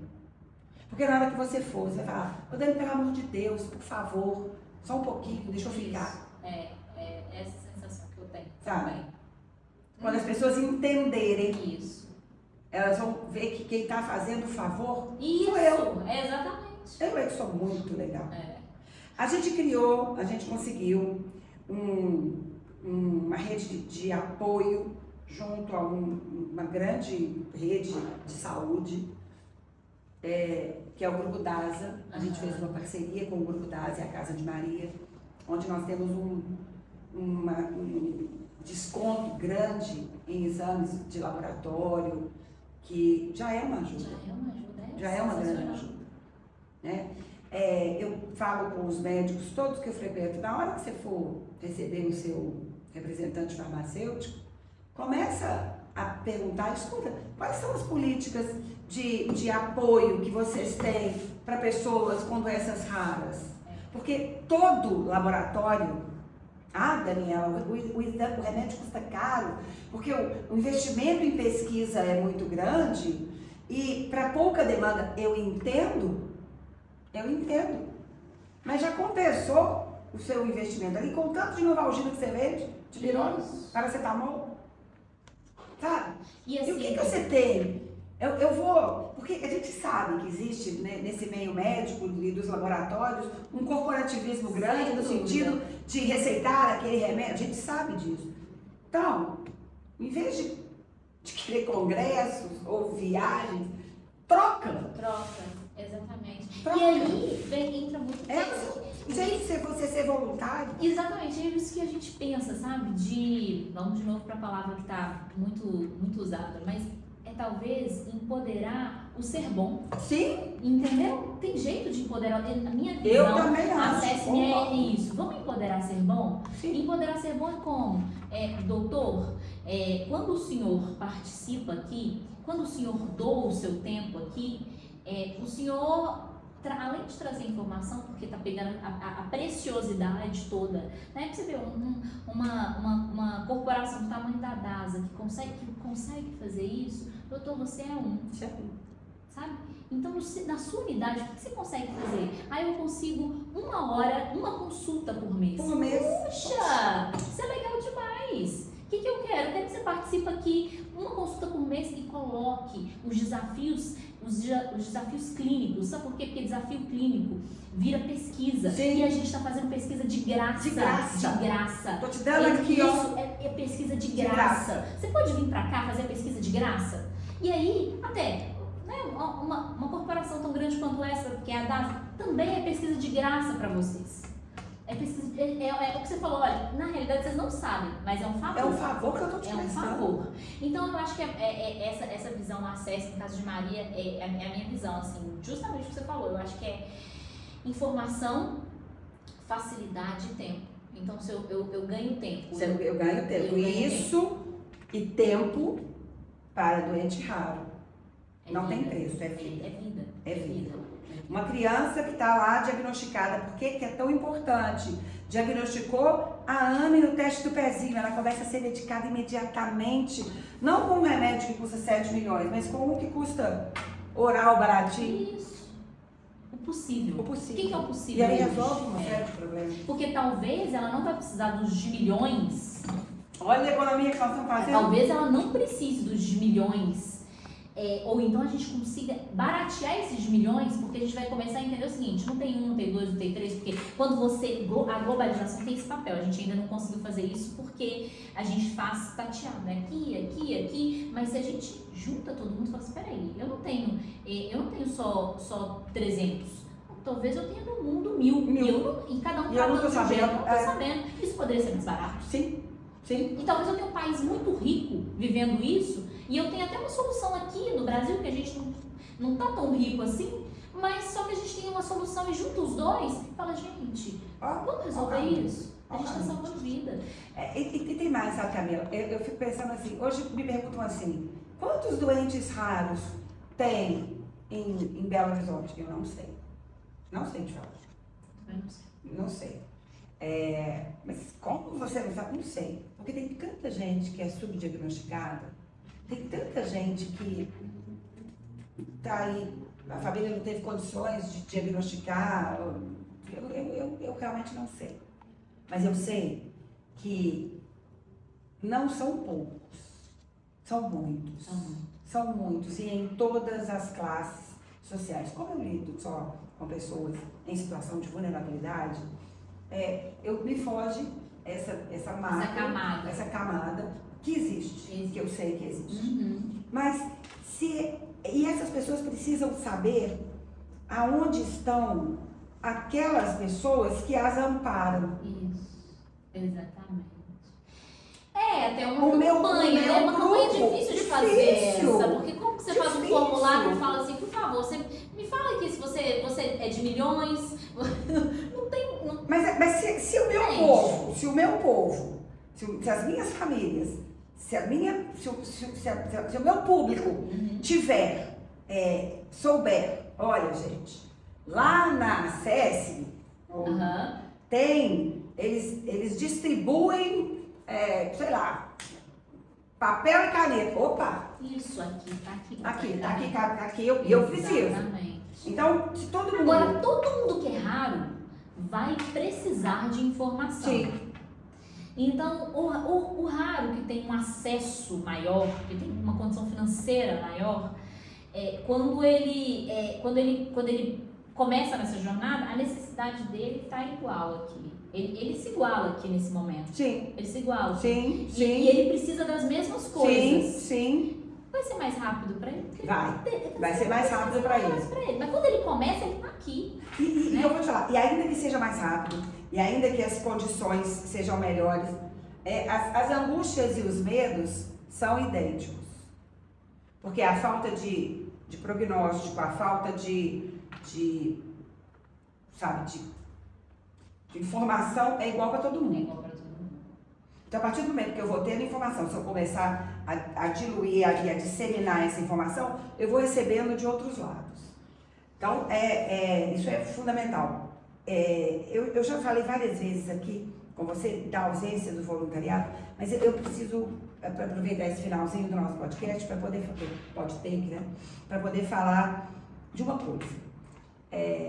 Eu tenho pouquíssimos voluntários na Casa de Maria, pouquíssimos, porque poucas pessoas se comprometem. Eu tenho 3 maravilhosos e que estão fazendo diferença na casa. E qual é a área desses 3? Eu tenho 2 fisioterapeutas, um deles o Jefferson, que é maravilhoso, que está fazendo, a Ellen começou há pouco tempo, mas o Jefferson já está conosco há quase um ano, se dedicando voluntariamente, numa técnica de fisioterapia nova, sei lá, eu também não entendo disso, mas essas coisas, é uma técnica aí, que é nova, que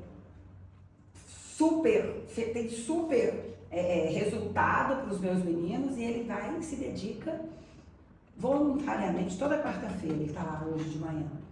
Eu tenho a que vai para fazer o meu papel ela é orientadora social, esse papel de acolhimento das famílias, e senta e bate papo, e conversa, e acolhe uma mãe, e organiza um almoço, e papapá, e dá a elas colo. Uhum. Eu tenho a doutora Maria, que é uma geriatra, que falaram para ela que a Casa de Maria era um lar de idoso, ela foi lá, se ofereceu, quando ela chegou, falou, só que não é lar de idoso. Mas agora que eu tô aqui, eu tenho que ficar. E se dedica, e estava lá ontem falando sobre a importância dessa troca dessas mulheres, do dividir as dificuldades, sabe? Então são pessoas que quando se dedicam de uma forma enorme.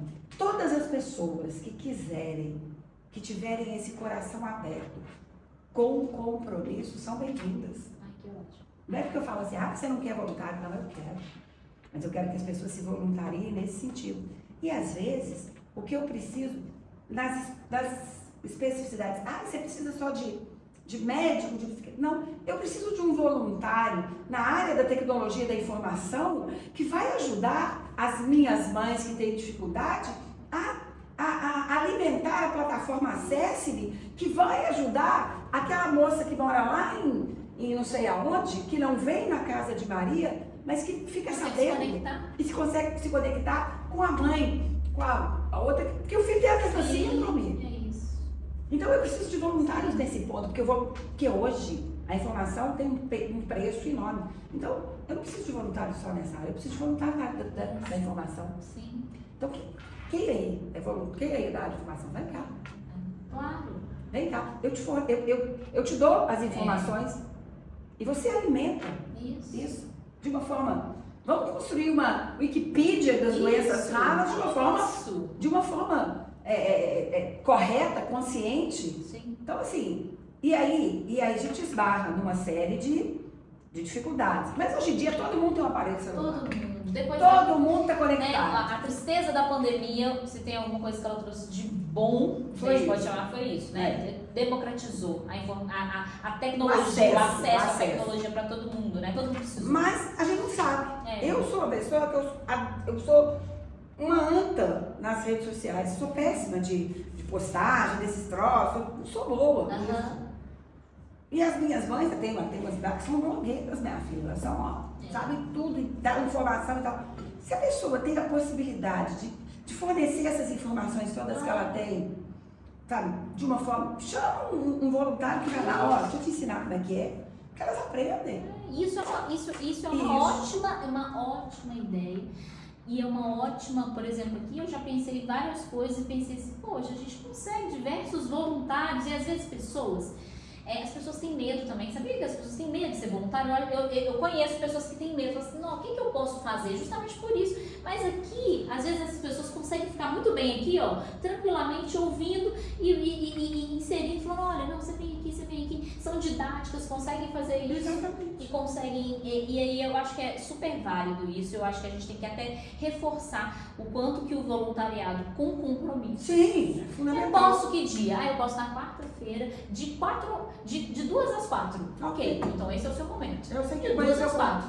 De 2 às 4 você tá ali, 2 às 4 você vai fazer o seu papel sem cruzar os braços, de braços abertos. De braços abertos, sem coitadismo, sem capacitismo. Isso, eu não aceito. É. O capacitismo é uma das coisas que mais me incomodam lá. Eu falo, você dá conta assim? Não, você dá conta. É assim. Se você dá conta, por que eu vou fazer pra você? Não. É assim. Vamos parar. Fui criada assim. A gente faz isso com os nossos filhos. É. Por que eu vou fazer isso com o meu filho? Não, vai lá, se vira, exatamente. Se vira. Acha um jeito pra se virar. Se o vira. seu jeito. Eu faço de uma forma, você faz de outra. Tá tudo bem, mas faça. Faça. É perfeito. Toma um se virou aí e resolve. Se virou, adorei. É isso mesmo. Ó, e pra poder fechar, né, o que você espera, né, pro futuro, assim, da Casa Maria e eu acho que a gente já falou, né, de como as pessoas podem contribuir para essa realidade, que eu acho que aqui a gente fala para um público muito grande, mas eu acho que vale falar assim, né, o que você espera para esse futuro da Casa de Maria e também para o futuro da inclusão, né, e da acessibilidade, aí, contar pra gente um pouco desse futuro que você vê. Eu tenho alguns sonhos, assim, para a Casa de Maria, né, nós temos eu preciso crescer. Uhum. Hoje a gente atende, hoje eu estou atendendo 86 raros, no impacto de 100 famílias, mais ou menos.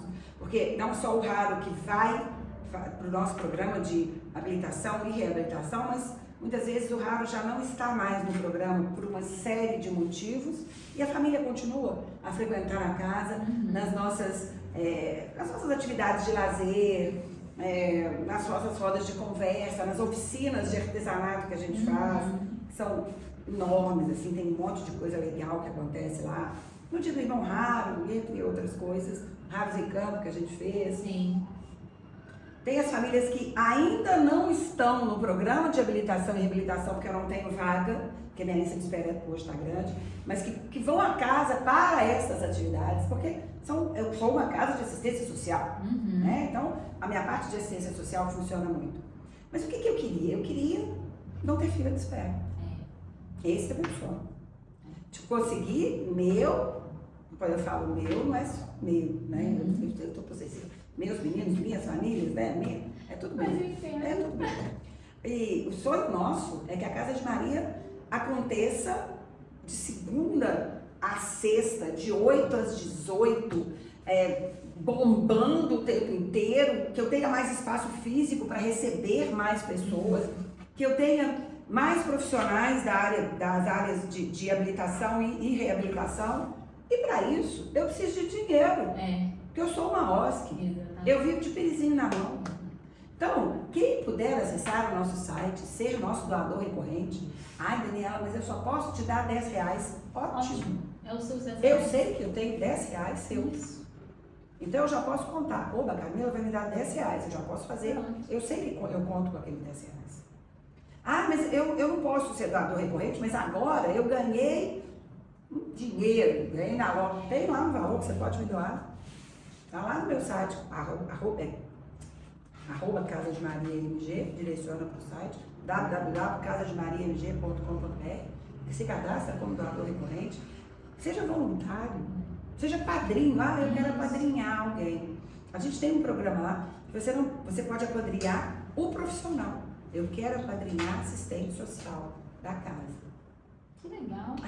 Porque você apadrinhando a assistente social, você está atingindo todos os meus raros. Exatamente. Eu quero apadrinhar a fonoaudióloga.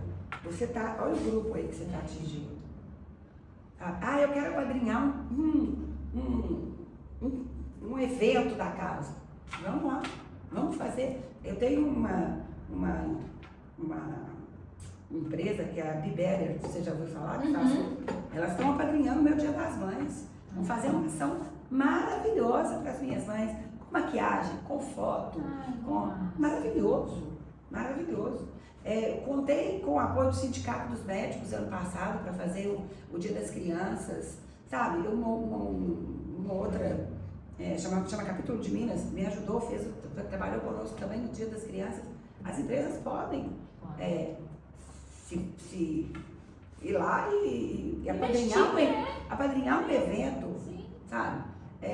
Daniela, eu quero, sei lá, comprar cadeiras de rodas. Maravilhoso, eu tenho para quem entregar. É isso. Eu tenho um sobrinho que tem um encontro de carro antigo. Eles fazem uma vez por mês um encontro de carro antigo, o marido da minha sobrinha. Eles arrecadam fraldas para a casa de Maria. É isso. Todo mundo pode fazer Olha, o que carro antigo tem a ver com isso? Nada. Mas não é sobre ter a ver, é sobre fazer. Mas exatamente. Não tem a ver. Fazer. Mas eu tô aí, ó. Então quem vai ao The Garage leva um pacote de fralda. Perfeito. E aí, isso resolve, ajuda, porque o SUS fornece fralda? Fornece. Mas a qualidade da fralda é boa? Não. A quantidade dá? Não dá. Os meninos usam fralda todos os dias, 24 horas por dia. E não vai acabar. Eles não vão parar de usar fralda. Eles não vão crescer. Não vai tirar a fralda com 3 anos. Não vai. Daqui a 4 anos vai acabar a fralda? Não. Eles vão continuar com fralda enquanto eles viverem. E se Deus quiser, vão viver muito. Exatamente. Porque diagnóstico não é sentença. Exatamente. E nós estamos aqui para ajudar a dar uma melhor qualidade de vida para essa família, para esse núcleozinho. E a gente vai mudando o mundo. Eu acredito nessa mudança. Eu acredito. Você é boba. Não sou. Não sou. O mundo está vai melhorar. Eu também acredito muito nisso. Vai melhorar. Afinal, é por isso que nós estamos criando nossos filhos, né? Para eles Pelo menos. Exatamente. Nossa parte. Eu também estou tentando fazer nosso. Ainda que eu seja a pior mãe do mundo, eu estou tentando fazer. Talvez ser a pior mãe do mundo é uma vantagem. Eu também espero isso. Espero. Eu também já achei a minha pior mãe do mundo e deu tudo certo. Deu tudo certo. Eu falo, todas as vezes que eu vejo, meu filho é atleta, todas as vezes que eu vejo um atleta dando entrevista, ele fala assim, porque minha mãe era muito brava. Eu falo, graças a Deus. Graças a Deus. É isso. E tá tudo certo. Então eu também acredito num mundo melhor. Dani, eu quero te agradecer muito, assim. Muito por esse bate-papo, por essa troca de informação. Agradecer pelo apoio, o acesso, minha acolhida também. Eu acho que esse amor, esse acolhimento, essa visibilidade, que a gente foi o tema aqui da nossa conversa, é o que eu senti enquanto Camila, que chegou ali para poder te contar. Falei, por favor, me ajude, e eu recebi um abraço. Que bom. Então eu acho que eu desejo que a Casa de Maria assim, prospere muito, conte muito com a gente. Eu acho que a gente tem muita coisa para poder fazer em conjunto, até mesmo porque é um trabalho em conjunto mesmo. Então, muito obrigada. Eu quero que você se sinta à vontade também para esse espaço, para poder sugerir pra gente. Camila, olha, pensei isso, pensei aquilo. Camila, chama fulano de tal pra gente poder conversar. Isso tudo a gente vai colocar na plataforma, a gente vai colocar, a IA vai ler isso tudo e vai trazer isso como informação. Então, quando alguém pensar em doença rara, colocar lá, doença rara, tá em Minas Gerais, já vai automaticamente. E vai lá, bate lá na nossa porta, veio falar, manda pra mim. Eu talvez não possa fazer nada, mas a pessoa pode ter certeza que ela já não vai estar mais sozinha, nem que seja, como me ensinou a dona Conceição, mãe da Virgínia, minha amiga, vai chorar junto. Isso, vale muito. A dona Conceição falava, não posso fazer nada, não, vem cá, eu vou chorar com você. Isso, e sentava e chorava. Às vezes eu vou só chorar. Ou às vezes eu vou falar, nesse choro, nós vamos achar um caminho. Então, vai lá. Uma mãe que esteja nesse momento cansada, vai lá, nem que seja para deixar a criança e fazer xixi de porta fechada. Nós estamos lá. Pode deixar. Muito obrigada, viu? Obrigada. Tudo de bom. Gente, muito obrigada. Mais um episódio maravilhoso aqui com a Dani, da Casa de Maria. Quero pedir vocês para poder seguirem, compartilhar esse conteúdo, que é um conteúdo rico, que pode ajudar muitas vidas. Obrigada.